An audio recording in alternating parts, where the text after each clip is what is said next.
சீயோனில் இறைவனுக்கு புகழ் பாடல். நன்றியின் புகழ் கீதங்கள். சங்கீதம் 64. சீயோனில் இறைவா, உமக்கு பாடல் இசைப்பது தகுதியே. உமக்கு அங்கு பொருத்தனைகள் செலுத்துவதும் தகுதியே.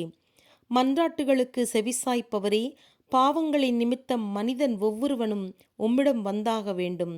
நாங்கள் செய்த பாவங்கள் எங்கள் மீது பெரும் சுமையாய் உள்ளன. நீரோ அவற்றை மன்னிக்கின்றீர்.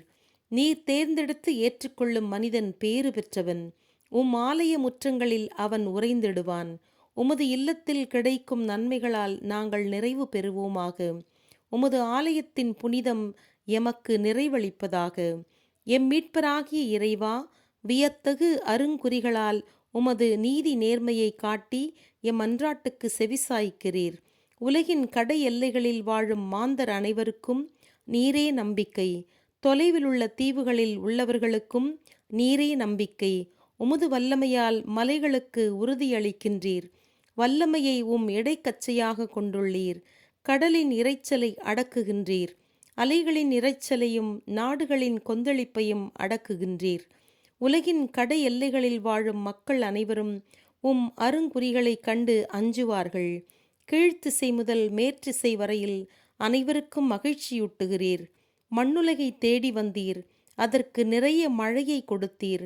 அதற்கு நிறை வளம் தந்தீர். கடவுளின் ஆறு கரை புரண்டோடியது. தானியங்கள் நிரம்ப விளையச் செய்ததோ இவ்வாறு. படைசால்களில் தண்ணீர் ஓடச் செய்தீர். மண் கட்டிகளை பரம்படித்து மழையால் அதை மிருதுவாக்கினீர்.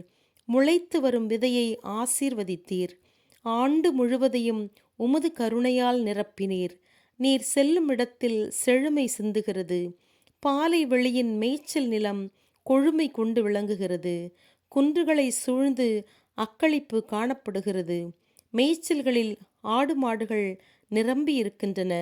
கணவாய்களில் தானியங்கள் மிகுந்துள்ளன. இவையெல்லாம் அக்களிப்புடன் பாடல்கள் இசைக்கின்றன. ஆமென்.